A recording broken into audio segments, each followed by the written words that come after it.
ओम श्री गुरुभ्यो नमः। हरिः ओम। शुक्लांभरधरं विष्णुं शशिवर्णं चतुर्भुजं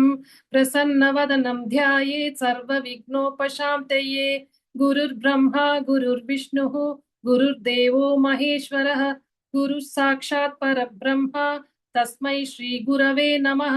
सरस्वती नमस्तुभ्यं वरदे कामरूपिणी विद्यारंभं करिष्यामि सिद्धिर्भवतु मे सदा। ध्यानं पीताम्बरं करविराजित शङ्खचक्र कौमोदकी सरसिजं करुणासमुद्रं राधा सहायमति सुन्दर मन्दहासं वातालयेश मनिषं हृदि भावयामि। ओम नमो भगवते वासुदेवाय। ओम श्री कृष्णाय परब्रह्मणे नमः। अथ श्रीमन्नारायणीयं प्रथमं दशकं श्रीभगवन्वर्णनम्। सान्द्रानन्दावबोधात्मकम् अनुपमितं कालदेशावधिभ्यां निर्मुक्तं नित्यमुक्तं निगमशतसहस्रेण निर्भास्यमानम् अस्पष्टं दृष्टमात्रे पुनरुरुपुरुषार्थात्मकं ब्रह्मतत्त्वं तत्तावद्भाति साक्षात् गुरुपवनपुरे हन्तभाग्यां जनानाम् एवं दुर्लभ्य वस्तुन्यपि सुलभतया हस्तलब्धे यदन्यत् तन्वा वाचा धिया वा भजति पथ जनः क्षुद्रतैव स्फुटेयम्। एते तावत् वयन्तु स्थिरतर मनसा विश्वपीडापहत्यै निःशेषात्मानमेनं गुरुपवनपुराधीशमेवाश्रयामः। सत्मयि यत्तत् पराभ्याम् अपरिकलनतो निर्मलं तेन तावत् भूतैर्भूतेन्द्रियैस्ते वपुरिति बहुशः श्रूयते व्यासवाक्यं तत्स्वच्छत्वाद् यदच्छादित परसुख चिद्गर्भनिर्भासरूपं तस्मिन् धन्या रमन्ते श्रुतिमतिमधुरे सुग्रहे विग्रहे ते निष्कम्पे नित्यपूर्णे निरवधि परमानन्द पीयूष रूपे निर्लीनानेकमुक्तावलि सुभगतमे निर्मला ब्रह्म सिन्धौ कल्लोलोलासतुल्यं खलु विमलतरं सत्त्वमाहुस्तदात्मा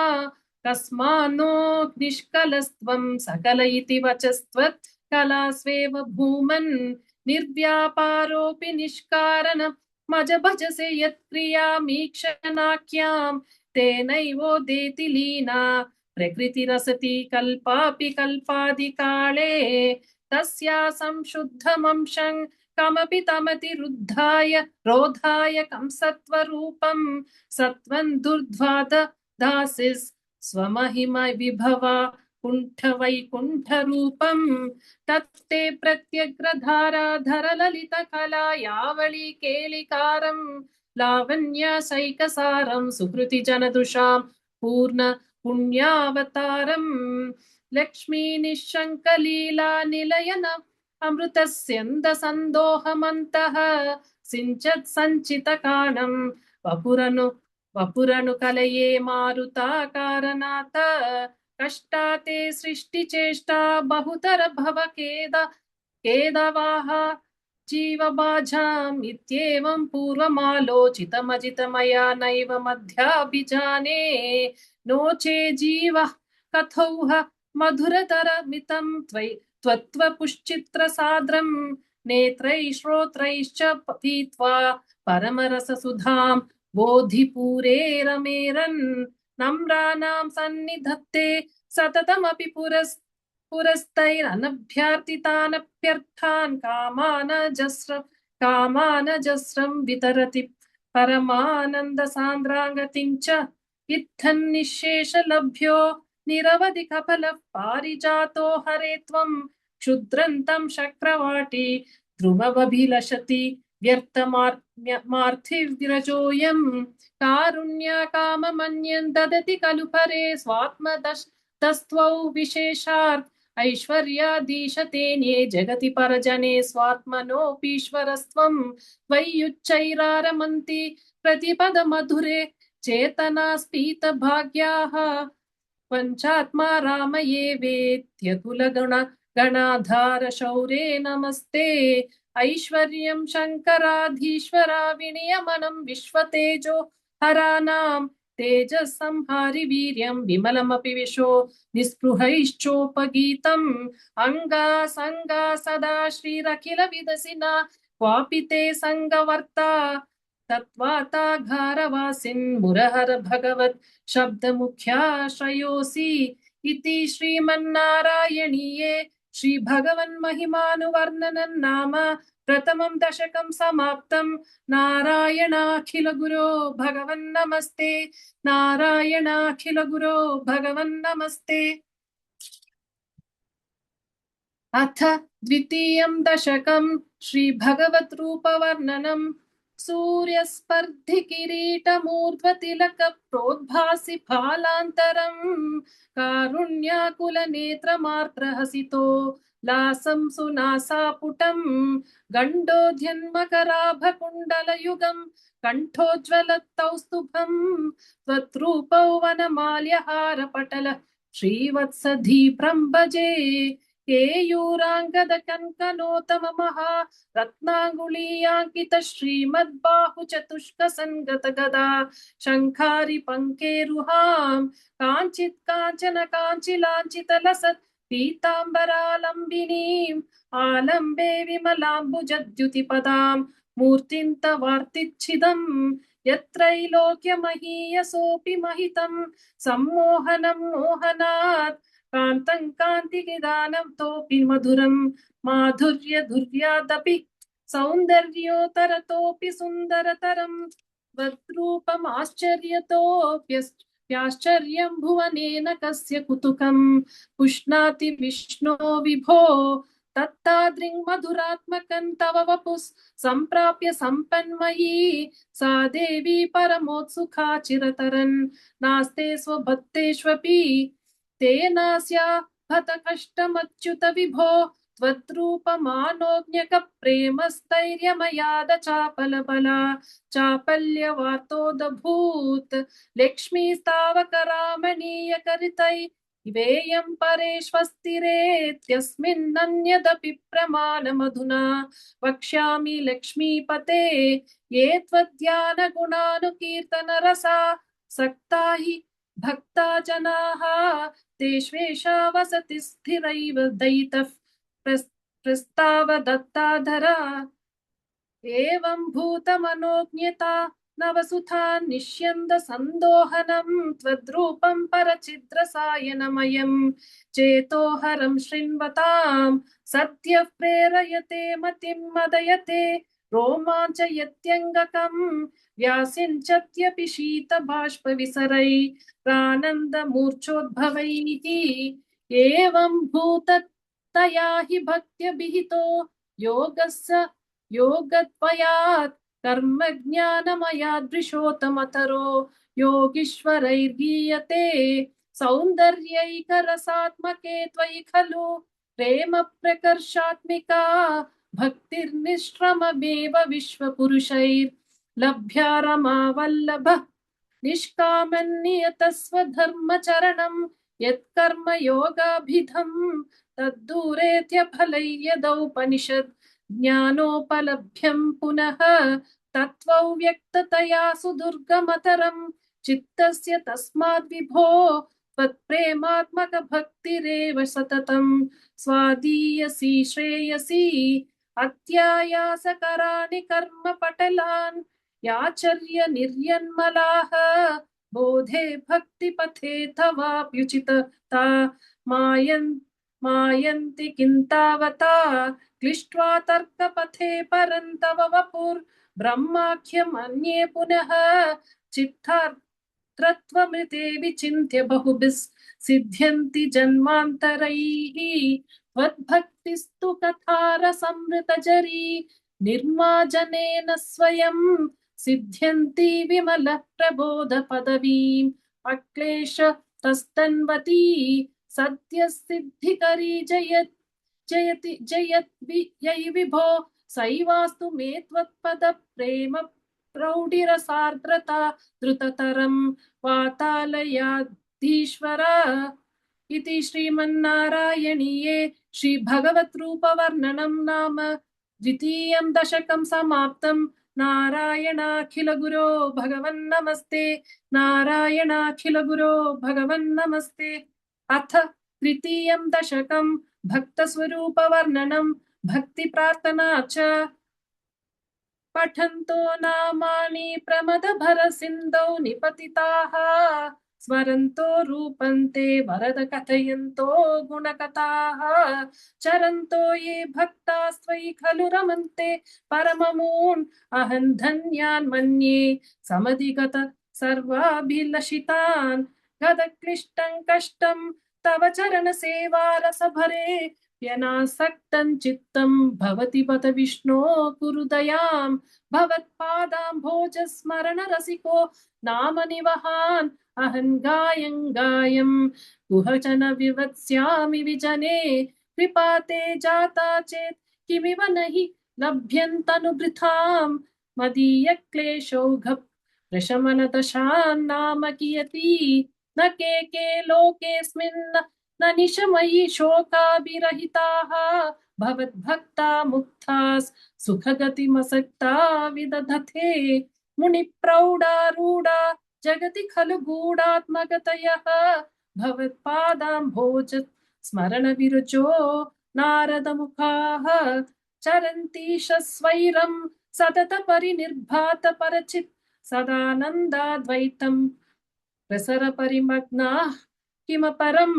भवद्भक्तिस्पीता भवतु मम सैव प्रशमयेत् अशेष क्लेशौघन् खलु हृदि सन्देह कणिका नेचेद्व्यासस्योक्तिस्तव च वचनन्नैगमवचः भवेन्मिथ्यारत्या पुरुषवचन प्रायमखिलम्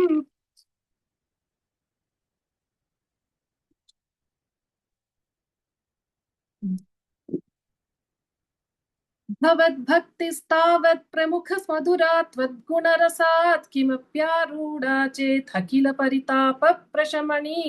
पुनश्चान्ते स्वान्ते विमल परिबोधदयमिलन् महानन्दाद्वैतं दिशति किमतः प्रार्थ्यमपरं विदूयत् क्लेशान् मे कुरु चरणयुग्मन् धृतरसं भवत्क्षेत्र प्राप्तौ करमपि च ते पूजन विधौ भवन्मूर्त्यालोके नयनमथते पाद तुलसी परिघ्राणे घ्राणं श्रवणमपि ते चारुचरिते प्रभूता दिव्याधिप प्रसव चलिते मामकरिदी त्वदीयन्तद्रूपं परमसुखचिद्रूपमुदीयात् उदञ्चत् रोमाञ्चो गलित बहुहर्षाश् शृणुवहाः यथा विस्मर्यासं दुरुपशमपीडा परिभवान् मरुद्गेहाधीशत् त्वयि खलु पराञ्चोऽपि सुखिनः भवत्स्नेही सोऽहं सुबहु परितप्ये च किमिदम् अकीर्तिस्ते मा भूद्वरद कदभारं प्रशमयन् भवद्भक्तो तंसं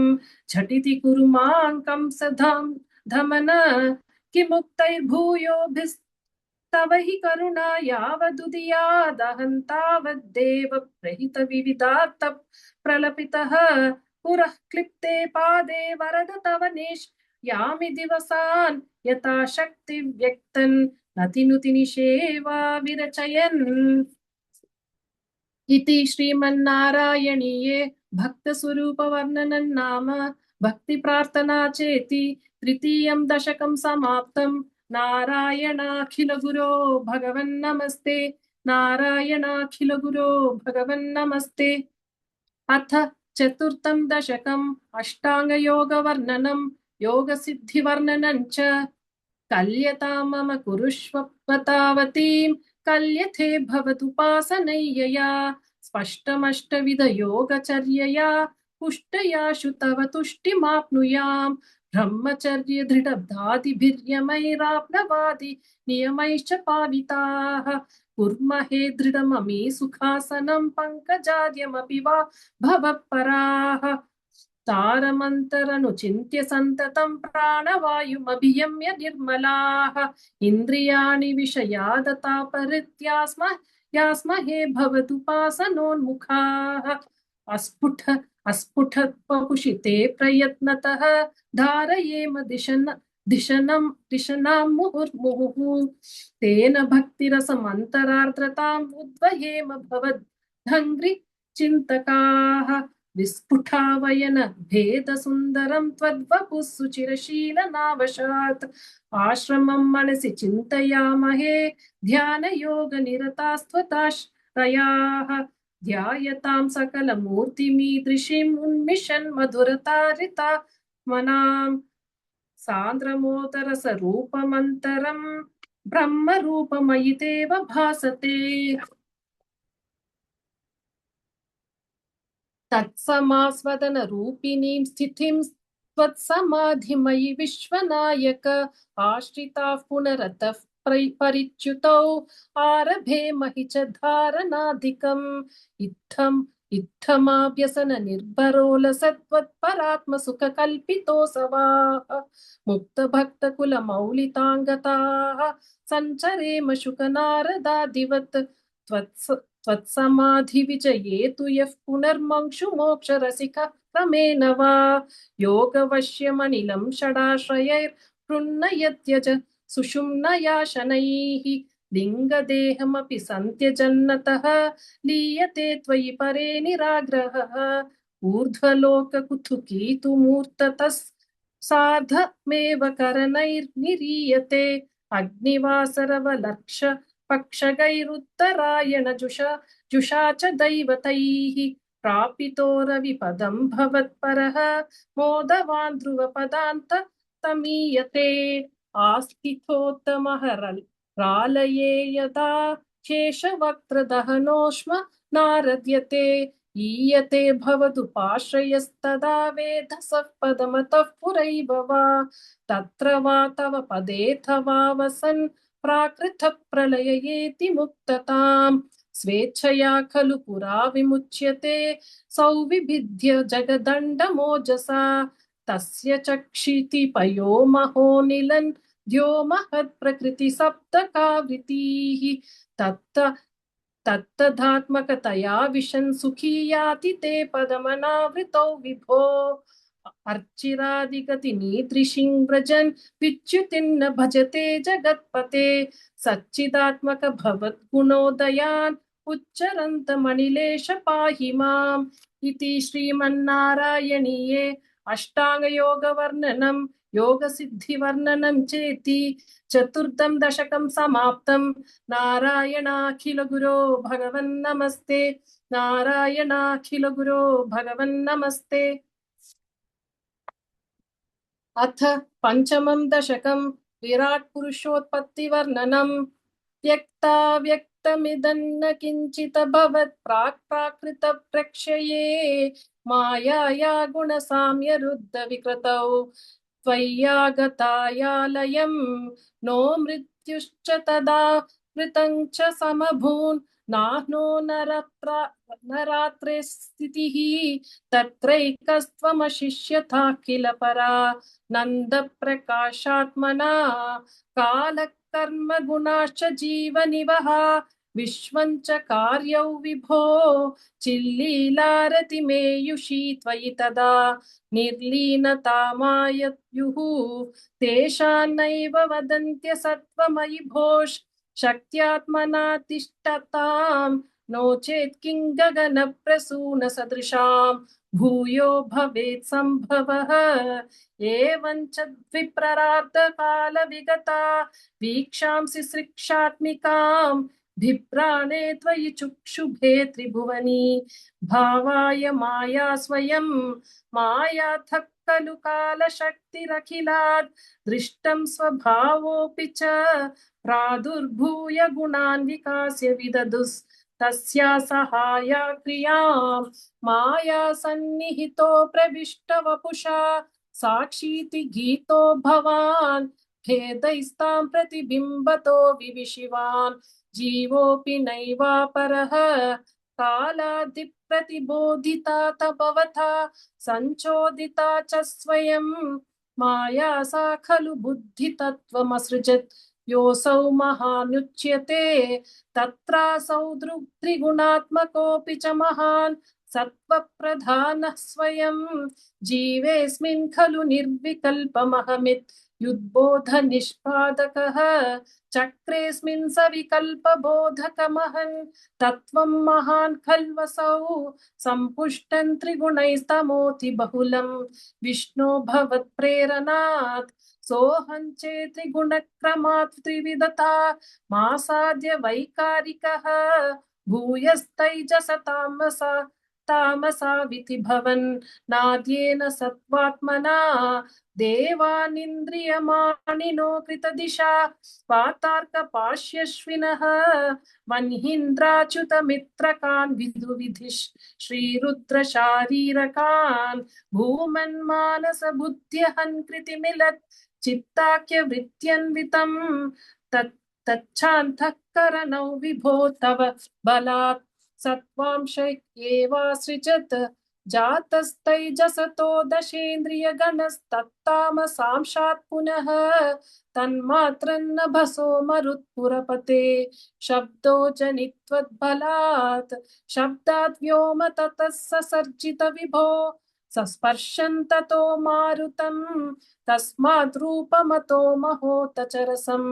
तोयं च गन्धं महीम् एवं माधव पूर्वकलनाद् आद्याद्य धर्मान्वितं भूतग्राममिमन्वितमेव भगवन् प्राकाशयस्तामसात्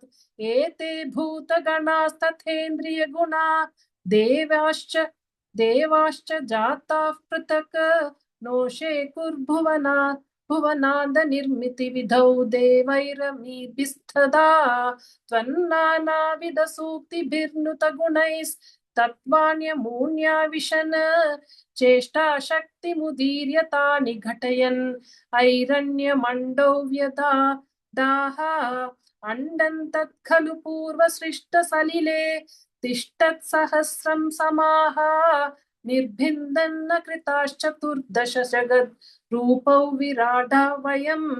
साहस्रैकरपादमूर्धनि विहैर्निःशेष जीवात्मकः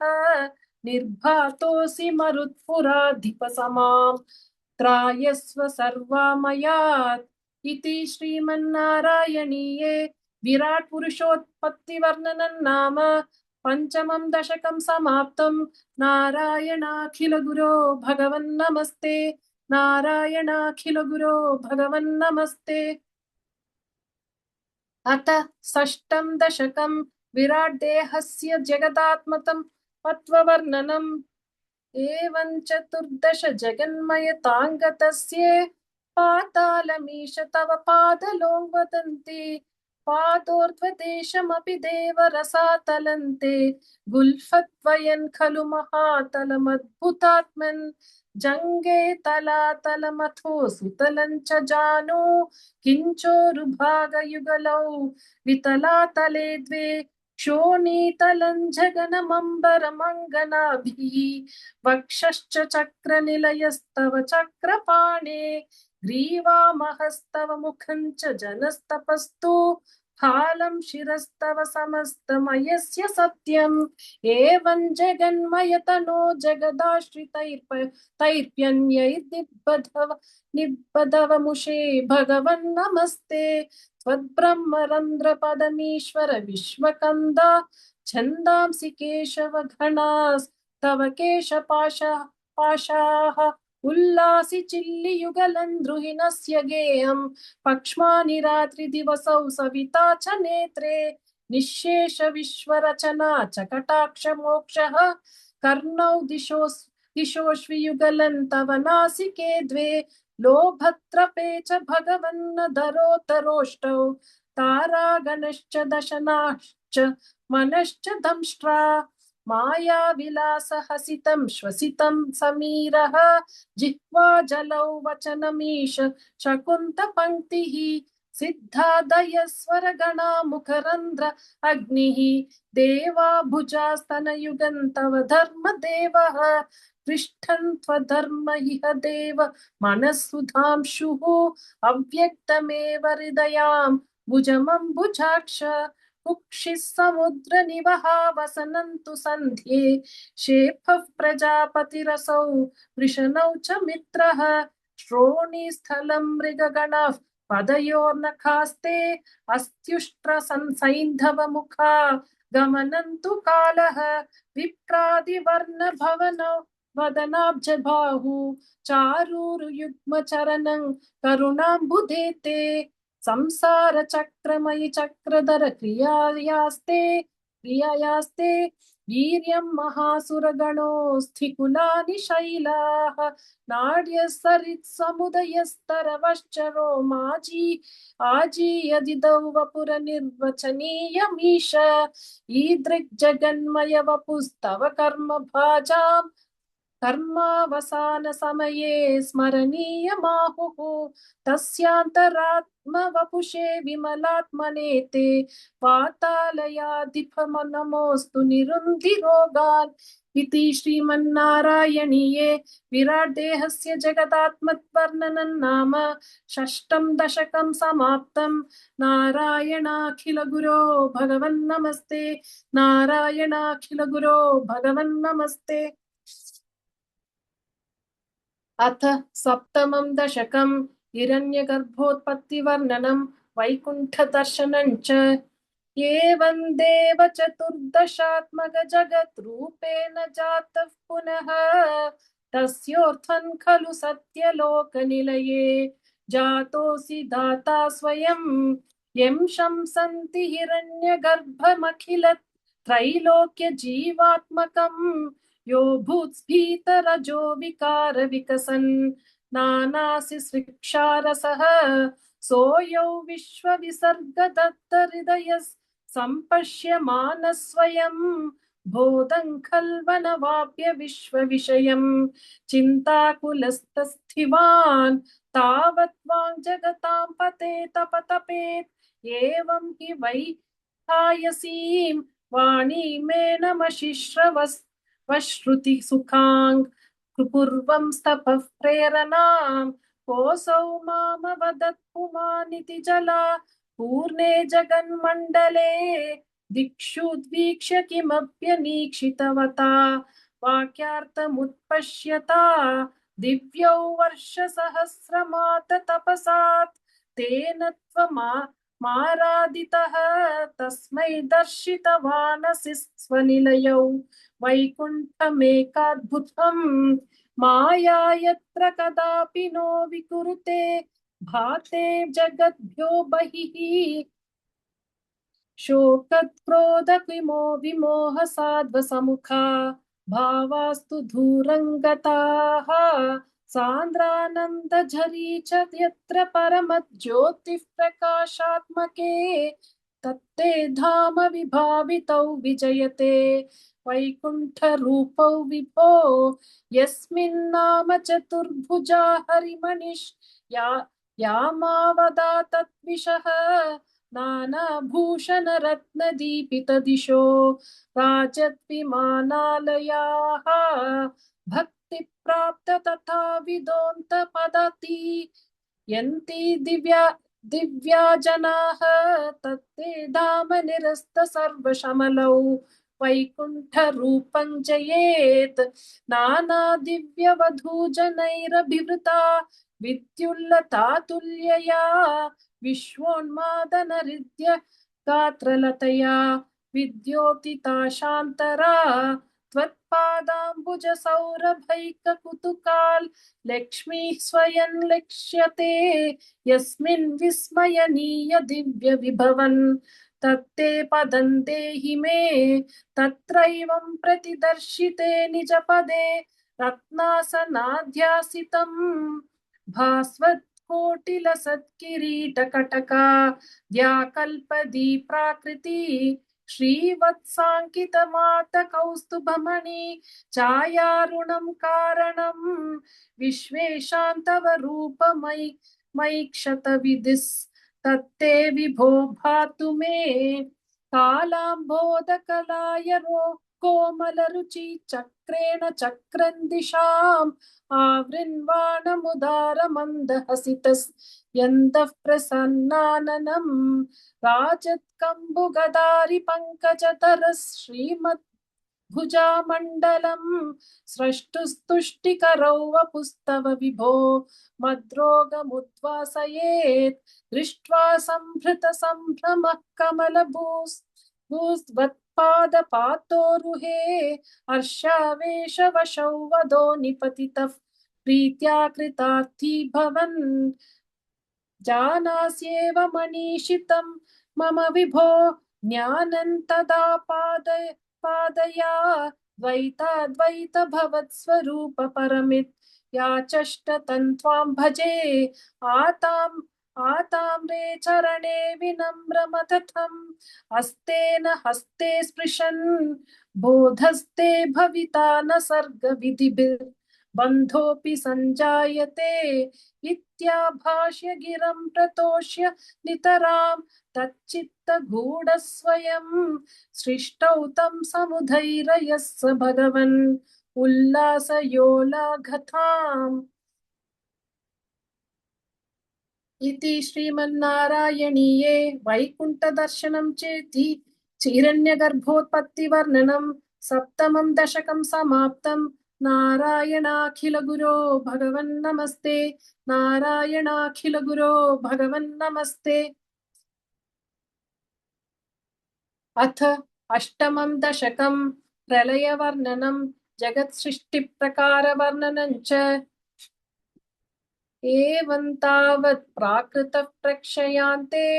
ब्राह्मे कल्पयधीमलब्धजन्म ब्रह्मा भूयस्त्वत्त एवाप्यवेदान् सृष्टिं चक्रे पूर्वकल्पोपमानां सोऽयं चतुर्युगसहस्रमितान्यहानि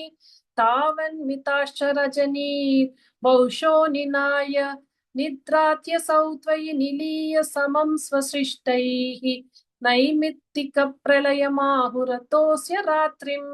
अस्मादृशां पुनरहर्मुखकृत्य तुल्यां सृष्टिं करोत्यनुदिनं स भवत्प्रसादात् प्राग्ब्राह्मकल्पजनुषां च परायुषां तु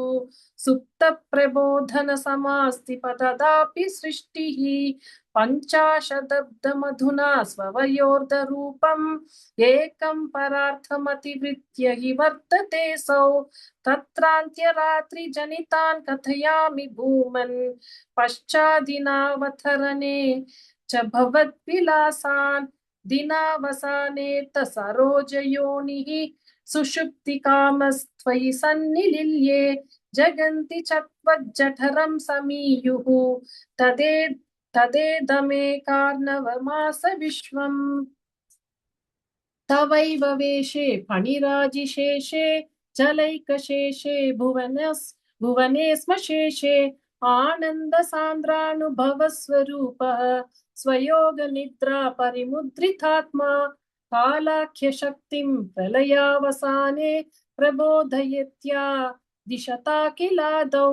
त्वया प्रसुप्तं परिसुप्तशक्तिव्रजेन तत्राखिल जीवधाम्ना चतुर्युगानां च सहस्रमेवं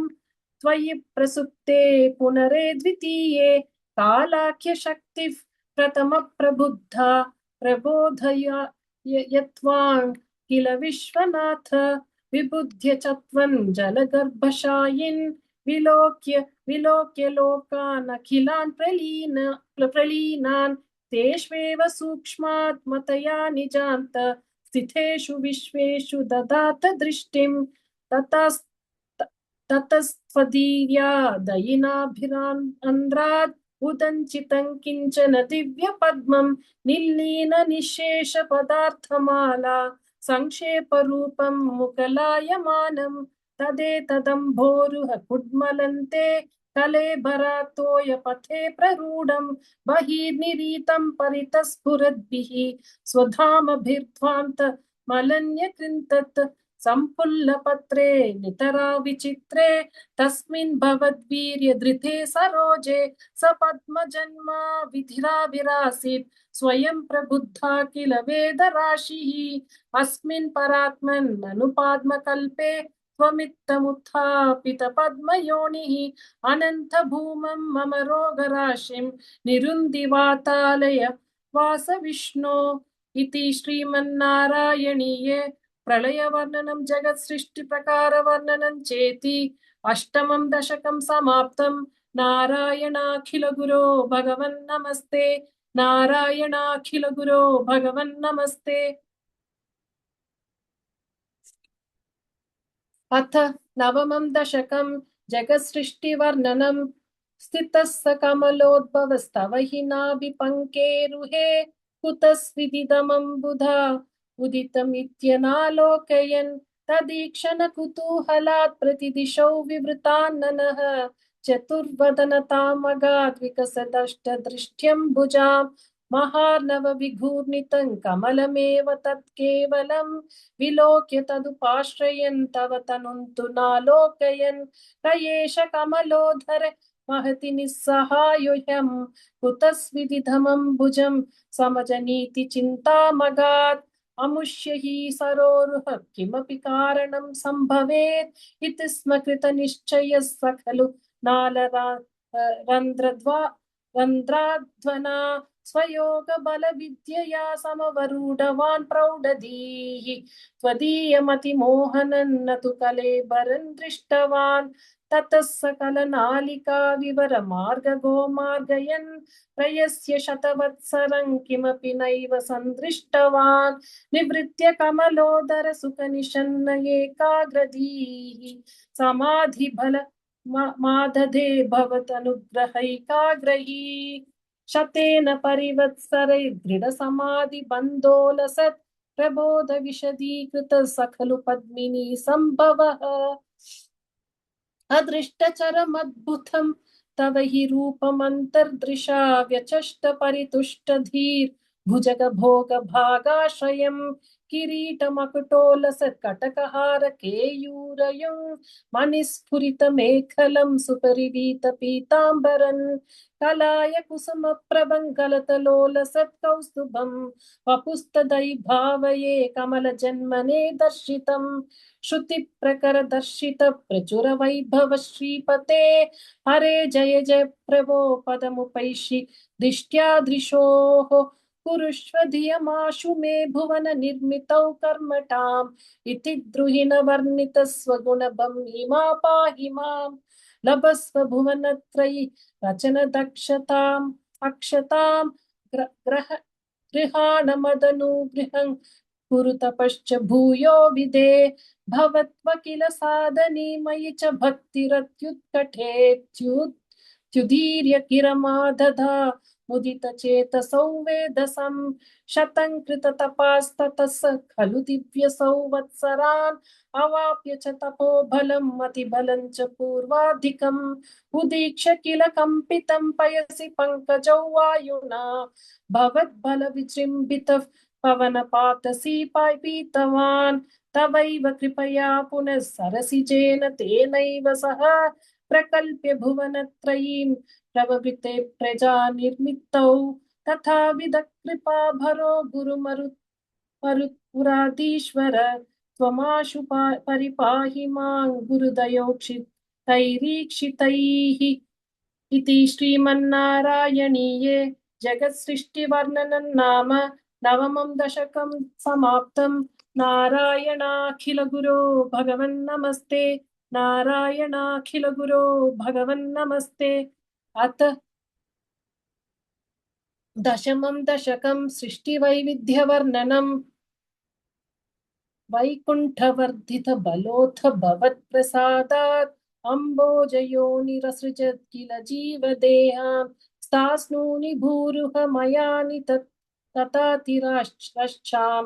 जातिं मनुष्यनिवहान् नपि देवभेदान् नित्याङ्ग्रहास्मि मतिरो रागविकोपभीतिः अज्ञानवृत्तिमिति पञ्चविधां स सृष्ट्वा उत्ताम तामस पदार्थ विधान दूनः तेने त्वदीय चरण स्मरणो विशुद्ध्या तावत् ससर्ज मनसा सनकं सनन्दं भूय सनातन मुनिञ्ज सनत्कुमारं ते सृष्टिकर्मणि तु तेन नियुज्यमानाः त्वत्पादभक्तिरसिका जगृहुर्नवानीम् तावत् प्रकोपमुदितं प्रतिरुन्धतोऽस्य भ्रूमध्यतो जनिमृडो भवदेकदेशः नामानि मे कुरु पदानि च हा विरिञ्चे त्यादौ रुरोध किल तेन स रुद्रनामा एकादश दशाह्वय तया च विभिन्न रूपम् रुद्रौ विधाय दयिता वनिताश्च दत्त्वा तावन्त्यदत्त च पदानि भवत्प्रनुन्नः प्राह प्रजा विरचनाय च सादरन्तम् रुद्राभिसृष्ट भयदा कृतिरुद्रसङ्गः सम्पूर्यमान भुवनत्रय भीतचेताः मामा प्रजासृज तपश्चर मङ्गलायेत्याचष्ट तं कमलभूर्भवदीरितात्मा तस्यात सर्गरसिकस्य मरीचिरत्रिः तत्राङ्गिरा क्रतुमुनिः पुलः पुलस्त्यः अङ्गादजायत भृगुश्च वसिष्ठदक्षौ श्रीनारदश्च भगवन् भवदङ्घ्रिदासः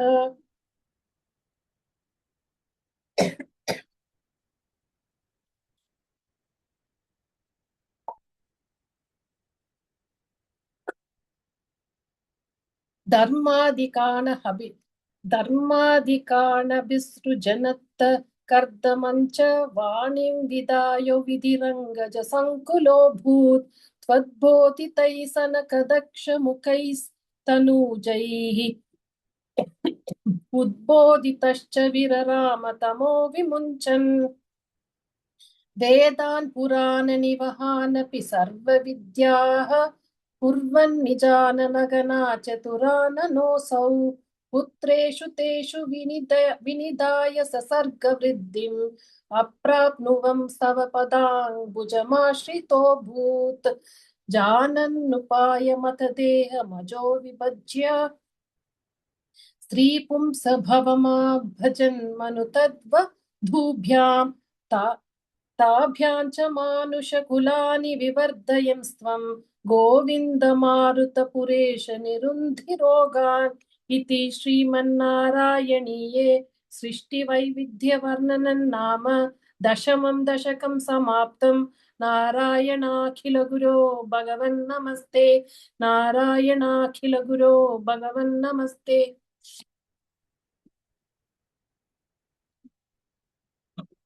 अथ एकादश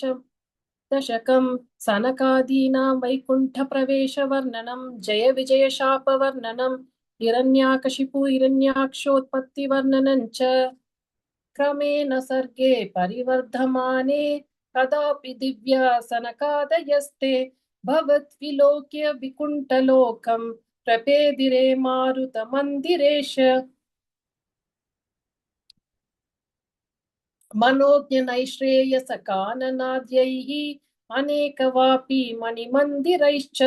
अनोपमन्तं भवतो निकेतं मुनीश्वराः प्रापुरतीतकक्ष्याः भवद्दिदृक्षून् भवनौ विविक्षून् द्वास्तौ जयस्तान् विजयोऽप्यरुन्दां तेषां च चित्ते पदमापकोपः सर्वं भवत्प्रेरणयैव भूमन् वैकुण्ठलोकानुचितप्रचेष्टौ कष्टौ युवां दैत्यगतिं भजेतम् इति प्रशप्तौ भवदाश्रयौ तौ हरिस्मृतिर्नो स्वितिने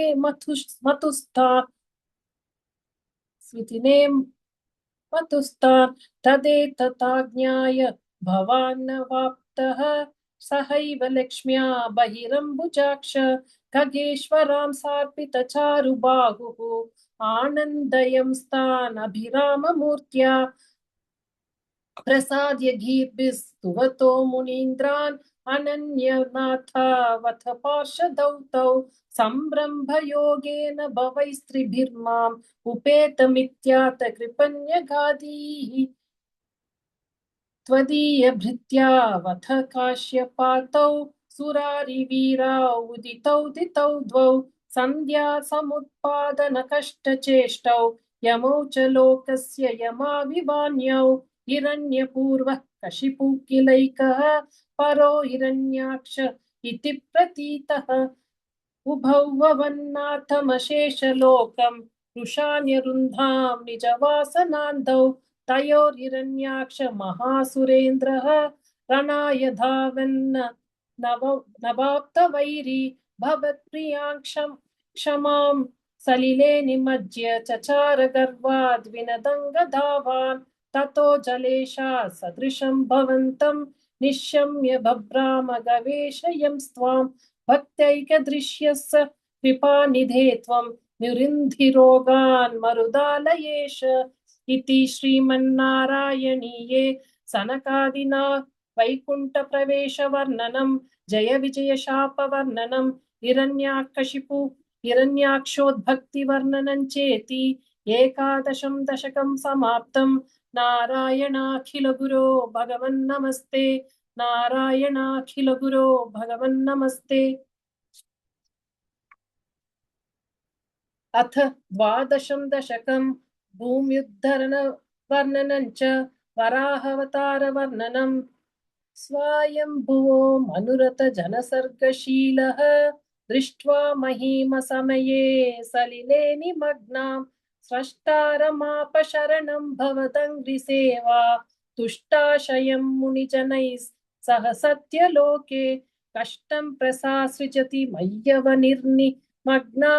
स्थानं सरोज भव कल्पय तत्प्रजानाम् इत्येवमेष कथितो मनुना स्वयंभूः अम्बोरुहाक्ष तव पादयुगौ व्यचिन्तीत आहा विभो जलमहन्य पिबं पुरस्तात् अद्यापि मज्जति मही किमहं करोमि इत्थं त्वदङ्घ्रियुगलं शरणैयतोऽस्य नासापुटात् समभव शिशुकोलरूपी अङ्गुष्टमात्रवपुरुत् पतितः पुरस्तात् भूयोत कुम्भिसदृशः समजृम्भतास्त्वम् अभ्रे तथा विधमहीक्ष्य भवन्तमुच्चैः विस्मेरता विधिरगात् सहसूनभिस्वैः कोऽसावचिन्त्य महिमा किटिरुत्थितो मे नासापुटात् किमु भवेत् अजितस्य माया इत्थौ विचिन्त्य यतिदातरिशैलमात्र सद्यो भवन् किल जगर्जित घोर घोरम् तन्ते निनादमुपकर्ण्य जनस्तपस्ताः सत्ये स्थिताश्च मुनयो नुनुविर्भवन्तं तत्स्तोत्र हर्षुलमनाः परिनद्य भूयः तोयाशयौ विपुलमूर्तिरवातरास्त्वम् ऊर्ध्वप्रसारि परिधूम्र विधूतरोमा प्रोक्षिप्तवालधिर वाङ्मुखघोरघोनः तूर्णप्रदीर्णजलदः परिघूर्ण दक्ष्णा स्तोतॄन्मुनीन् शिशिरयन्नवतीर्थत्वम् अन्तर्जलं तदनु सङ्कुलनक्रचक्रं भ्राम्यत्तिमिङ्गिलकुलं कलुषोर्मिमालम् आविश्य भीषणरवेन रसातलस्थान् आकम्पयन् वसुमती मगवेशयस्त्वं दृष्ट्वाथ दैत्यहतकेन रसातलान्ते सौवेशितान् झटिति कूटकिटिर्विभो त्वम् अविगणाय सुरारिकेटान् दंष्ट्रान् पुरेण वसुधाम् अदधा सलीलम् अभ्युद्धरनत धरान् दशनाग्रलग्ना मुस्ताङ्कुराङ्कित इवादि कपीवरात्मा उद्धूत घोर सलिला जलधेरुदञ्चन् क्रीडा वराहवपुरीश वरः पाहि रोगात् इति श्रीमन्नारायणीये वराहवतारवर्णनं भूम्युद्धरणवर्णनं चेति द्वादशं दशकं समाप्तं। नारायणाखिल गुरो भगवन् नमस्ते। नारायणाखिल गुरो भगवन् नमस्ते। अथ त्रयोदशं दशकं हिरण्याक्षवत्थवर्णनम्। हिरण्याक्षं तावत् वरद भवतन्वेषण परम् चरन्तं सावर्ते पयसि निज जङ्गा परिमिते भवद्भक्तो गत्वा कपटपटुधीर्नारद मुनिः शनैरुचे नन्दन् धनुजमपि निन्दं स्तव बलं समायावी विष्णुर्हरति भवदीया वसुमतीं प्रभो कष्टं कष्टं किमिदमिति तेनाभिगतितः नदन्पासौ पासा इति स मुनिना दर्शितपतः भवन्तं सम्प्रापद् धरणिधरमुद्यान् उद्यन्तमुदकात् अहो आरण्योऽयं मृग इति असन्तं बहुतरैः दुरुक्तैर्विद्यन्तम् इति सुतमवज्ञाय भगवन् महीन्द्रिष्ट्वा दंष्ट्रा शिरसि चकितान् स्वेन महसा पयोधाय प्रसभ मुदयुक्तामृतविधौ गदापानौ दैत्ये त्वमपि हि गृहीतो नप्तगदः नियुद्धेन क्रीडन् घटघटरवोद्गुष्ट वियता रणालोकोत्सुक्यान् मिलति सुरसङ्घे द्रुतममुं निरुन्ध्या सन्ध्यातः प्रथममिति धात्रा जगदिशे गदोन्मर्दे तस्मिन् स्तव खलु गदयान् दित्तिभुवः गदाघातात् भूमौ झटिति पतितायां महः भोः मृदुस्मेरास्यस्त्वं तनुजकुलनिर्मूलनचनं महाचक्रं स्मृत्वा करभुवि ददानोरुचिषे ततः शूलङ्कालप्रतिमऋषि दैत्ये विसृजति त्वयि छिन्द्यत्येन करकलितचक्रप्रहरणात् समारुष्टो मुष्ट्या स खलु वितुदं स्वां समतनोत् गलन्माये माया त्वयि किल जगन्मोहनकरीः भवच्चक्रज्योतिष्करलवनिपातेन विदुते ततो माया चक्रे वितत घनरोषान्धमनसं गरिष्ठाभिर्मुष्टिप्रहृतिभिरभिज्ञन्त मसुरं स्वपादङ्गुष्ठेन श्रवणपदमूले निरवदैः महाकायः सोऽयन् तव चरणपातप्रमथितः गलद्रक्तो वक्त्रात् अपतदृशिभिः श्लाघितहतिः तदा त्वामुद्दाम प्रमदभर विद्योतिर्दयाः मुनीन्द्रासान्द्राभिः स्तुतिभिरनु वन्नद्वरतनुं त्वचिच्छन्दो रोमस्वपि कुशगणश्चक्षुषि घृतं चतुर्होतारोग्रौ सृगपि वदने चोदर इडा ग्रहा जिह्वायान्ति परपुरुषकर्णे च चमसाः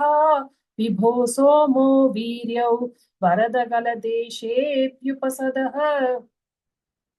मुनीन्द्रैरित्यादिस्था पणमुकरैर्मोदितमनाः महीयस्मा मूर्त्या विमलतरकीर्त्या च विलसन् स्वदिष्ण्यं सम्प्राप्तः सुकरसविहारी मधुरिपो निरुन्ध्यारोगं मे सकलमपि वातालयपते इति श्रीमन्नारायणीये हिरण्याक्षवद्धवर्णनं नाम त्रयोदशं दशकं समाप्तं। नारायणाखिल गुरो भगवन् नमस्ते। नारायणाखिल गुरो भगवन् नमस्ते। अथ चतुर्दशं दशकं कपिलोपाख्यानम्। समनुस्मृततावकाङ्घ्रियुग्मः समनुः पङ्कजसम्भवाङ्गजन्म निजमन्तरमन्तरायहीनं चरितं ते कथयन् सुकन्निनाय समये खलु तत्र कर्दमाख्यः गृहिणच्छाय भवस्तदीयवाचा कृतसर्गरसो निसर्गरम्यं भगवन् स्वामयुतं समासिषेवे गरुडोपरि कालमेघकम्रं विलसत्केळि सरोजपाणिपद्मम् असितो लसिता नमो विभो त्वं वपुराविष्पुरुषे स्म कर्दमाया स्तुवते पुलकावृताय तस्मै मनुपुत्रीं दयिता न वापि पुत्रीः कपिलं च सुतं स्वमेव पश्चात् स्वगतिं चाप्यनुगृह्य निर्गतो भूः समुनुष्यत रूपया महिष्या गुणवत्या सुतया च देवहूत्या भवदीरित नारदोपदिष्टः समगातकर्त ममागति प्रतीक्षं मनुनोपरितां च देवहूतिं तरुणी रत्नमवाप्य कर्दमोऽसौ भवदर्चन निर्भितोऽपि तस्यां हृदशुश्रूषणाय दधौ प्रसादं स पुनस्त्वदु पासनप्रभावादयिता कामकृते कृते विमाने मणिताकुलसङ्कुलो न वाक्मा व्यहरद्देव पथेषु देवहूत्या शतवर्षमथौ व्यतीत्य सोऽयं नवकन्या समवाप्य धन्यरूपाः पणयान समुद्यतोऽपि कान्ता हितकृत्वजन नोत्सुकोऽन्यवात्सीत् निज भर्तिर्गिरा भवन्निषेवा निरताय मथ देव देवहूत्यां कपिलस्त्व मजा यथा जनानां प्रतयिष्यन् परमात्म तत्त्वविद्यां वनमेयुषु कर्दमे प्रसन्ने मत सर्वस्वमुपादिशन् जनन्यै कपिलात्मकवायुमन्दिरेश त्वरितं त्वं परिपाहि मां गदौगात् इति श्रीमन्नारायणीये कपिलोपाख्यानं नाम चतुर्दशं दशकं समाप्तम् नारायणाखिल गुरो भगवन् नमस्ते नारायणाखिल गुरो भगवन् नमस्ते अथ पञ्चदशं दशकं कपिलो देशाः मतिरिह गुणसक्ता बन्धकृत्तेश सक्ता त्वमृतकृदुपरुन्धे भक्तियोगस्तु शक्तिं महदनुगमलभ्या भक्तिरेवात्र साध्या कपिलतनुरिति त्वं देवहूत्यै न्यगादीः प्रकृतिमहदहङ्काराश्च मात्राश्च भूतान् यभिर्दपि दशाक्षी पुरुषः पञ्चविंशः इति विदित विभागो मुच्यते सौ प्रकृत्या कपुलतनुरिति त्वं देवहूत्यै न्यगादीः प्रकृतिगतगणौघैर्नाज्यते पुरुषोऽयं यदि तु सजति तस्यान् तद्गुणास्तं भजेरन् भजन तत्त्वा लोचनैः साप्यपीयात् कपिलतनुरिति त्वं देवहूत्यै न्यगादीः विमलमतिरुपातैरासनाद्यैर्मदङ्गं गरुडसमधिरूढं दिव्यभूषायुधाङ्कं रुचितुलिततमालं शीलयेतानुवेलं कपिलतनुरति त्वं देवहूत्यै न्यगादीः मम गुणगणलीला कर्णनः कीर्तनाद्यैः मयि सुरसरिदोघ प्रज्ञचित्तानुवृत्तिः भवति परमभक्तिः सा हि मृत्योर्विजेत्री कपिलतनुरिति त्वं देवहूत्यै न्यगादीः अहह बहुलहिंसा सञ्चितार्थैः कुटुम्बं प्रतिदिनमनुपुष्णन् स्त्रीजितो बाललाली विशतिः ग्रहशक्तो यातनां मय्य भक्तः कपिलतनुरिति त्वं देवहूत्यै न्यगादीः युवति जठर किन्नो जातबोधोऽप्यकाण्डे प्रसवगलितबोधः पीडयोल्लङ्घ्य बाल्यं पुनरपि बत मुह्यत् एव तारुण्यकाले कपिलतनुरिति त्वं देवहूत्यै न्यगादीः पितृसुरगणयाजी धार्मिको यो गृहस्थः सुच निपतत् स च निपतति काले दक्षिणाध्वोपगामी महिनिहितमकामं कर्म तु दक्पतार्थं कपिलतनुरितित्वन् देवहूत्यैन्यगादीः इति सुविदित वेद्यान् देवहे देवहूतिं कृतनुतिमनुगृह्यत् गृह्यत् त्वङ्गतो योगिसङ्घैः विमलमतिरथासौ भक्तियोगेन मुक्ता त्वमपि जनहितार्थौ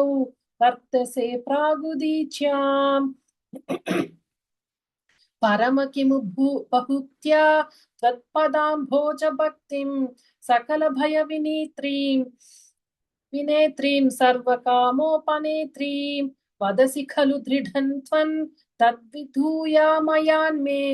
गुरुपवनपुरेश त्वय्युपादत्स्वभक्तिम्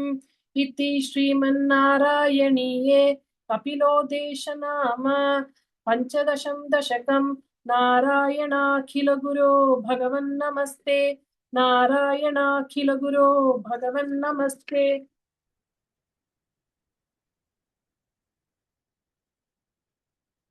अथ षोडशं दशकं नरनारायणावतारवर्णनं दक्षयागवर्णनं च दक्षो विरिञ्च तनयोऽथ मनस्तनूजां लब्ध्वा प्रसूतिमिह षोडश चापकन्याः धर्मे त्रयोदश ददौ पितृषु स्वदाञ्च स्वाहां हविभुजि सतीं गिरीश त्वदंशे मूर्तिर्हि धर्मगृहिणी सुषुवे भवन्तं नारायणं नरसखं महितानुभावम् यज्जन्मनि प्रमुदिता कृततूर्यघोषाः पुष्पोत्करान् प्रववृषुर्नुनुविस्तुरौघाः दैत्यं सहस्रकवचं कवचैः परीतं साहस्रवत्सर तपस् समराभिलव्यैः पर्याय निर्मित तपस् समरौ भवन्तौ शिष्टैककण्णिकट ममुन्यहतां सलीलम् अन्वाचरन्नुपदिशन्नपि मोक्षधर्मं त्वं भ्रात्रमान् भदरिकाश्रमं मध्यवात्सीः शक्रोत ते शमतपोबलनिस्सहात्मा दिव्या गणापतिवृतं प्रजिघायमारं कामो वसन्तमलया नीलबन्धुशाली कान्ताकटाक्षविशिखैर्विकसद्विलासैः विद्यन्मुहुर्मुहुरकम्पमुदीक्ष्य चात्वम् भीतस्त्वयात जगदे मृदुहासभाजा भीत्या लमङ्गज वसन्त सुरान् गणावः मन्मानसन्त्विह जुषध्वमिति ब्रुवानः त्वन्विस्मयेन परितस्तुवतामथैषां प्रादर्शयस्व परिचारक कातराक्षीः सम्मोहनाय मिलिता मदनादयस्ते त्वद्दासिका परिमलैः किल मोहमापुः दत्तान् त्वया च जगृहुस्त्रपयैव सर्वस्वर्वासि गर्वशमनीं पुनर्उर्वशीं तां दृष्टोर्वशीं तव कथां च निशम्य शक्रः पर्याकुलो जनिभवन् महिमावमर्शात् एवं प्रशान्तरमणीयतरावतारात् त्वत्तोधिरो वरद कृष्णतनुस्त्वमेव दक्षस्तु धातुरतिलालनया रजोऽन्तः नात्यादृतस्त्वयि च कष्टमशान्तिरासीत् येनव्यरुन्धस भवत्तनुमेव शर्वम् यज्ञे च वैरपिशुने स्वसुताव्यमानीत् वृद्धेशमर्दितमखस् सतुकृत्तशीर्षः देवप्रसादितहरादथलब्धजीवः त्वत्पूरितक्रतुवरः पुनरापशान्तिं सत्वं प्रशान्तिकर पाहि मरुत्पुरेश इति श्रीमन्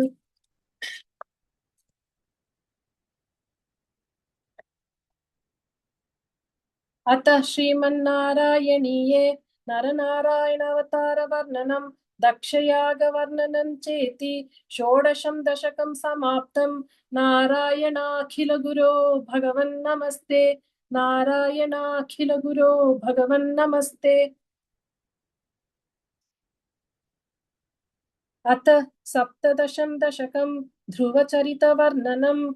उत्तानपादनृपतेर्मनुनन्दनस्य जाया बभूव सुरुचिर्नितरामभीष्टा। अन्यासु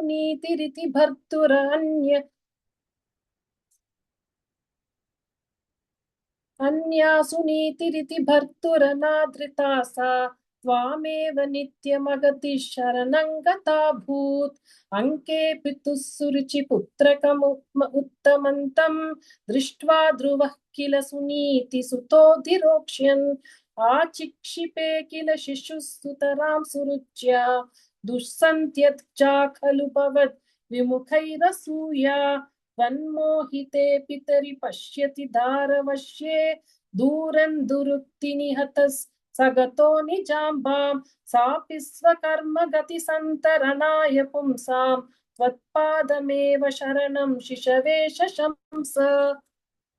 आकार्ण्यसोऽपि भवदर्चन निश्चितात्मा। मानीनिरेत्य नगरात् किल पञ्चवर्षः। सन्दृष्ट नारद निवेदित मन्त्रमार्गः। त्वामारराध तपसा मधुकाननान्ते। ताते विषण्ण हृदये नगरीं गतेन। श्रीनारदेन परिसान्त्वित चित्तवृत्तौ। बालस्त्वदर्पितमनः क्रमवर्धितेन। निन्ये कठोर तपसा किल पञ्चमासान्। तावत् तपोबलनिरुच्छ सिते दिगन्ते। देवार्तितस्त्वमुदयत् करुणाद्रचेताः। त्वद्रूपचिद्दरसनिलीनमतेः पुरस्ताद्। आविर्बभूवित विभो गरुडाधिरूढः। त्वद्दर्शनप्रमदभारतरङ्गितन्तं दृग्भ्यां निमग्नमिवरूपरसायने ते। तुष्टूषमानमवगम्य कपोलदेशे। संसृष्टवानसि धरेण तथा दरेण। तावद्विबोध विमलं प्रणुवन्तमेनम्। आभाषतास्त्वमवगम्य तदीयभावं। राज्यं चिरं समनुभूय भजस्य भूयः। सर्वोत्तरं ध्रुवपदौ विनिवृत्तिहीनम्। इत्युचिषित्त्वयि गते नृपनन्दनोऽसौ। आनन्दिता किल जनो नगरीमुपेतः। रेमे चिरं भवदनुग्रह पूर्णकामः। ताते गते च वनमादृतराज्यभारः। यक्षेण देवनिहते पुनरुत्तमेऽस्मिन्। यक्षैः स युद्धनिरतो विरतो मनुक्त्या। शान्त्या प्रसन्न हृद्या धनदादुपेतात्। त्वद्भक्तिमेव सुदृढाम् अवृणोन्महात्मा। अन्ते भवात् पुरुषनीत विमानातः। मात्रा समन्ध्रुवपदे मुदितोऽयमास्ते। एवं स्वभृत्य जनपालनलोलधिस्त्वं। वातालयाधिपनिरुन्धि ममामयौघान्। अतः श्रीमन्नारायणीये ध्रुवचरितवर्णनं नाम सप्तदशं दशकं समाप्तं। नारायणाखिलगुरो भगवन्नमस्ते। नारायणाखिलगुरो भगवन्नमस्ते।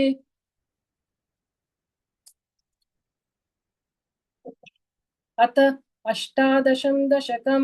ऋतुचरितवर्णनं। जातस्य ध्रुवकुल एव तुङ्गकीर्तेः।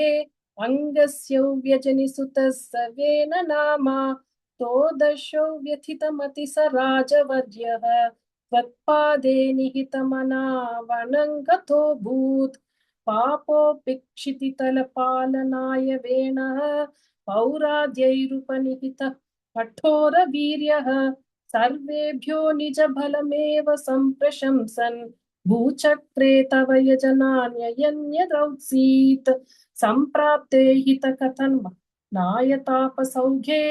मत्तोऽन्यो भुवनपतिर्न कश्चनेति। त्वन्निन्दा वचन परो मुनीश्वरैस्तैः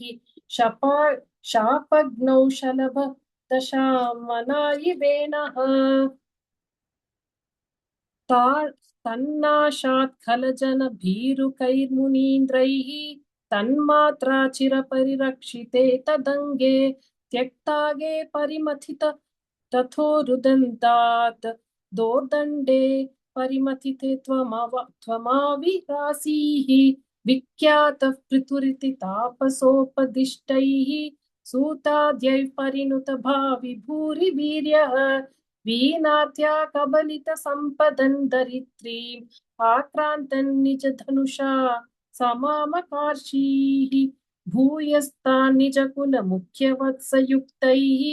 देवाद्यै समुचित चारु भाजनेषु अन्नादीन्यभिलषितानि यानि तानि स्वच्छन्दं सुरभितनु मधुदुहस्त्वम् आत्मानै यजति मखैस्त्वयि आराब्धे शततमवाजिमेधयागे स्पर्धालुशतमख येत्य नीच वेशः ऋत्वाश्वन् तव तनयात् पराजितो भूत् देवेन्द्रं मुहुरिति वाजिनं हरन्तं वह्नौतं मुनिवरमण्डले जुहूषौ रुन्धाने कमलभवे क्रतो समाप्तौ साक्षात् त्वं मधुरिपुमयि क्षता स्वयं स्वं तदा तौ वरमुपलभ्य भक्तिमेकां गङ्गान्ते विवत विहितपद कदापि देव सत्रस्थं मुनिनिवहम् इथा निशंसन् आक्षिष्टास् सनकमुखान् मुनीन् पुरस्तात् विज्ञानं सनकमुखोदितं दधानः स्वात्मानं स्वयमगमो वनान्तसेवी तत्तादृक्कृतुवपुरीश सत्वरं मे रोगौघं प्रशमय वात गेहवासिन्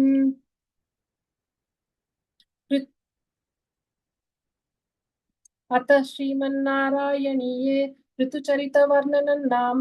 अष्टादशं दशकं समाप्तं नारायणाखिलगुरो भगवन्नमस्ते नारायणाखिलगुरो भगवन्नमस्ते अथ एकोनविंशं दशकं प्राचेतसकथानुवर्णनं पृतोस्तु नप्ता पृथुधर्मकर्मटः प्राचीनबर्हिर्युवतौ शतधृतौ प्रचेतसो नाम सुचेतसा सुतान् अजीजनत्वत्करुणाङ्कुरानिव पितुः सुशिक्षानि तस्य शासनात् भवत्तपस्याभिरता दशापि ते पयोनिधिं पश्चिममेत्य तत्तटे सरोवरं सन्ददृशुर्मनोहरम् तदा भवतीर्थमिदं समागतः भवो भवत्सेवकदर्शनादृतः प्रकाशमासाद्य पुरप्रचेतसाम् उपादिशत् भक्ततमस्तवस्तवम्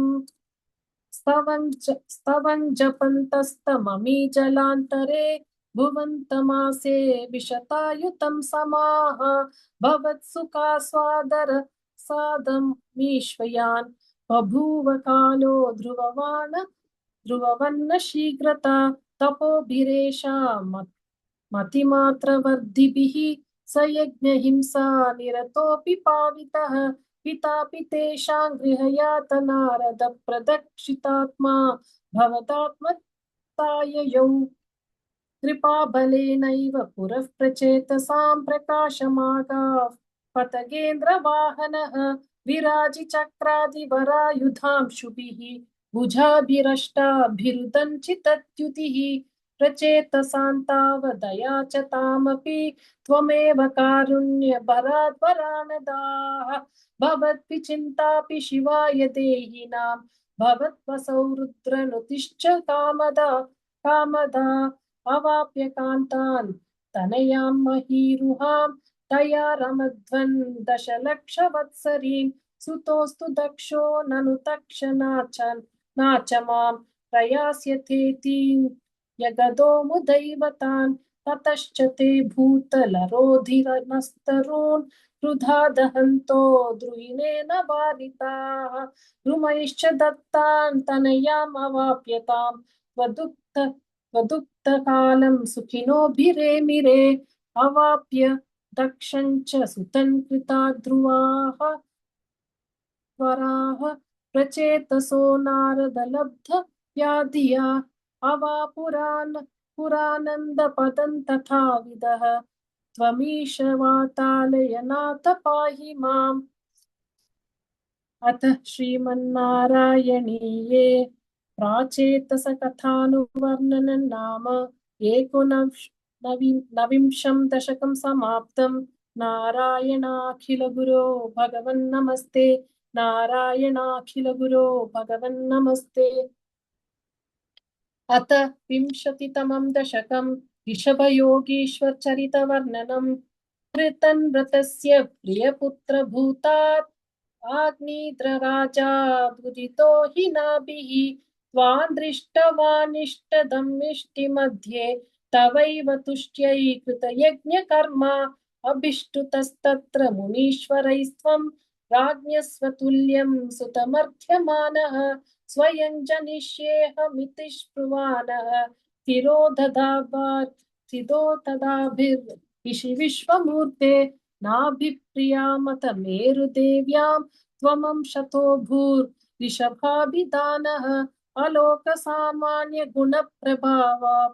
प्रभाविताशेष जनप्रमोदः त्वयि त्रिलोकी भृतिराज्यभारं निधाय नाभिः सह मेरुदेव्या तपोवनं प्राप्य भवन्निषेवि गतः किले नन्दपदं पदन्ते इन्द्रस्त्वदुत्कर्ष कृतातमर्षात् ववर्षनास्मिन् न जनाभवर्षे यदा तदा त्वन्निजयोगशक्त्या स्ववर्षमेन यददास्तु वर्षं जितेन्द्रदत्तां कमनीं जयन्तीम् अतो द्वहन्नात्मरताश योऽपि अजीजनस्तत्र शतं तनूजां येषां क्षितीशो भरतोऽग्रजन्मा नवा भवन् योगी वरा नवान्ये त्वपालयन् भारतवर्षखण्डान् सैका तव शेषपुत्राः तपोबलात् भूसुरभूयमीयुः उक्त्वा सुतेभ्योऽथ मुनीन्द्रमध्ये विरक्तिभक्त्यन्वितमुक्तिमार्गं स्वयं गतः पारमहंस्य वृत्तिम् अदा जडोन्मत्त पिशाचचर्याम् परात्मभूतोऽपि परोपदेशं कुर्वन् भवान् सर्वनिरस्यमानः विकारहीनो विचचार कृत्स्नां महीमहीनात्मरसाभिलीनः क्षयो वृतं गोमृद काकचर्यां चिरं चरन्नाप्य परं स्वरूपं दवारिताङ्कः कुटकाचले त्वं तपान् ममापाकुरुवात नाथ। अथ श्रीमन्नारायणीये ऋषभयोगीश्वरचरितवर्णनं नाम विंशतितमं दशकं समाप्तं। नारायणाखिलगुरो भगवन्नमस्ते। नारायणाखिलगुरो भगवन्नमस्ते। अथ एकविंशतितमं दशकं जम्बूद्वीपादिषु भगवदुपासनप्रकारवर्णनं मध्योद्भवे भुवैलावृतनाम्नि वर्षे गौरी प्रधानवनिता जनमात्रभाजी शर्वेण मन्त्रनुतिभिः समुपास्यमानं सङ्कर्षणात्मकमधीश्वर संश्रये त्वाम् भद्राश्वनामकैलावृतपूर्ववर्षे भद्रश्रवोभिर्षिभिः परिणूयमानं कल्पान्तगूढनिगमोदरनप्रवीणं ध्यायामि देवहयशीर्षतनुं भवन्तम् ध्यायामि दक्षिणगते हरिवर्षवर्षे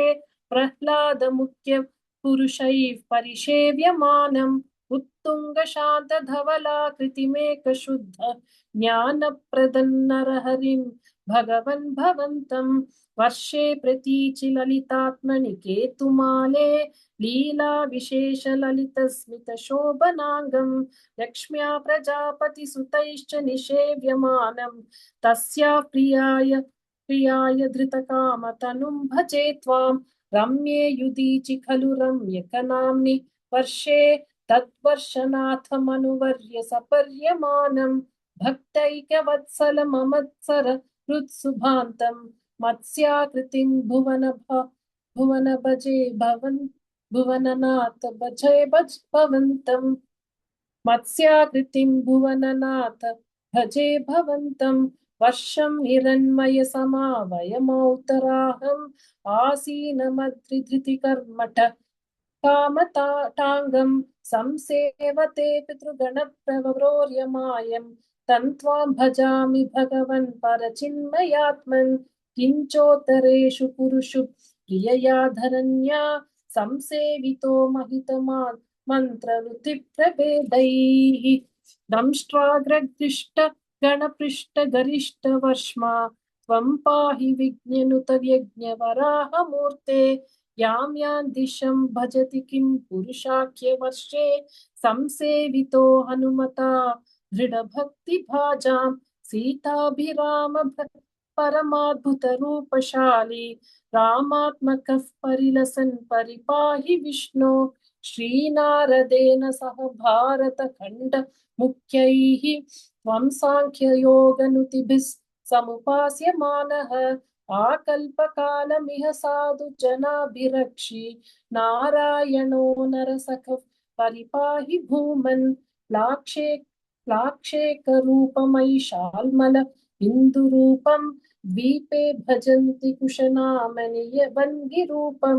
क्रौञ्चेन्दुरूपमत वायुमयं च शाके त्वां ब्रह्मरूपमपि पुष्करनाम्नि लोकाः सर्वैर्ध्रुवादिभिरुडुप्रकरैर्गृहैश्च उच्चादिकेष्वभिकल्प्यमानैः त्वं शिंशुमारवपुषा महतां उपास्यः सन्ध्यासुरुन्धि नरकं मम सिन्धुशायिन् पातालमूलभुविशेषतनुं भवन्तं लोलैककुण्डलविराजि सहस्रशीर्षं नीलाम्बरन्धृत फलम्बुजे काङ्गनाभिः दुजुष्टं भजे हरगदान् गुरुगेहनाथ अथ श्रीमन्नारायणीये जम्बूद्वीपादिषु उपासनप्रकारवर्णनं नाम एकविंशतितमं दशकं समाप्तं नारायणाखिलगुरो भगवन्नमस्ते नारायणाखिलगुरो भगवन्नमस्ते अथ द्वाविंशतितमम् उपाख्यानम् अजामिलोपाख्यानम् अजामिलो नाम महीसुरः पुरा चरन् विभो धर्मपतान् गृहाश्रमी गुरुर्गिराकाननमेत्य दृष्टवान् सुदृष्टशीलाङ्कुलठां मदाकुलां स्वतः प्रशान्तोऽपि तदा हृताशयः स्वधर्ममुत्सृज्यत या समारमन् अधर्मकारी दशमी भवन् पुनः दधौ भवन्नाम युते सुते रतिं समृत्युकाले यमराजकिङ्करान् भयङ्करां स्त्रीम् अभिलक्षयन् बिया पुरामनाक्वत् स्मृतिवासना बलात् जुहाव नारायण नामकं सुतं दुराशयस्वापि तदा त्वनिर्गतत्वदीयतामक्षर मात्र वैभवात् पुरोभिपेतुर्भवदीयपार्षदाः चतुर्भुजाः पीतपटा मनोरमाः अमुञ्च सम्पाश विकर्षतो भटान् विमुञ्चतेत्यारुरुदुर्बलादमी निवारितास्ते च भवज्जनैस्तदा तदीयपापन्निखिलन्यवेदयन् भवन्तु पापानि कथन्तु निष्कृते कृतेऽपि भो दण्डनमस्ति पण्डिताः न विदिता भवादृशाम् इति प्रभो त्वत्पुरुषा भवाशिरे श्रुतिस्मृतिभ्यो विहिता वृतादयः पुनन्ति पापन्न लुनन्ति वासनाम् अनन्तसेवा तु निकृन्तति द्व्ययेम् इति प्रभो त्वत्पुरुषा भवाशिरे अनेन भोजन्म सहस्रकोटिभिः कृतेषु पापेष्वपि निष्कृतिकृता यदग्रहीन्नाम भयाकुलो हरेः इति प्रभो त्वत्पुरुषा भवाशिरे नृणाम बुद्ध्यापि मुकुन्द कीर्तनं दहत्य घौघान् महिमास्य तादृशः यथाग्निध्रेधांसि यथौषधं गदाव इति प्रभो त्वत्पुरुषा बभाषिरे इति ऋतैर्याम्य भटैरपाश्रुते भवद्भटानां च गणे तिरोहिते भवत्स्मृतिं कञ्चन कालमाचरन् भवत्पदं प्रापि भवद्भटैरसौ स्वकिङ्कराद्वेदन शङ्कितोऽयमः त्वदङ्घ्रिभक्तेषु न गम्यतामिति स्वकीयभृत्यान् अशिशिक्षत् उच्चकैः सदैव वातालयनाथ पाहि माम् अथ श्रीमन्नारायणीये अजामिलोपाख्यानं नाम 22तमं दशकं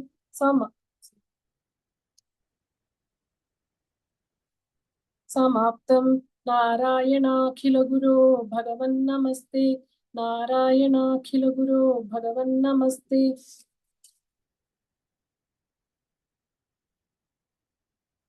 अथ त्रयोविंशतितमं दशकं दक्षचरितं चित्रकेतुपाख्यानं च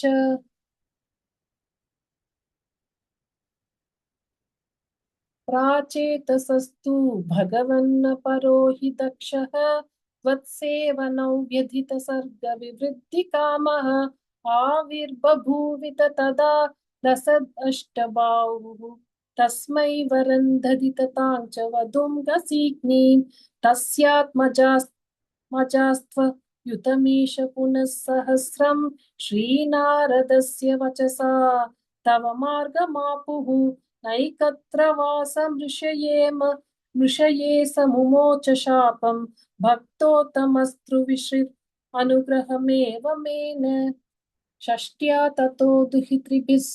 सृजतः कुलौघान् दौहित्रसूनुरततस्य स विश्वरूपः त्वत्स्तोत्रवर्णित मजापयदिन्द्रमाजौ देवत्वदीयमहिमा खलु सर्वचैत्रः प्राक्षूरसेन विषये किल चित्रकेतुः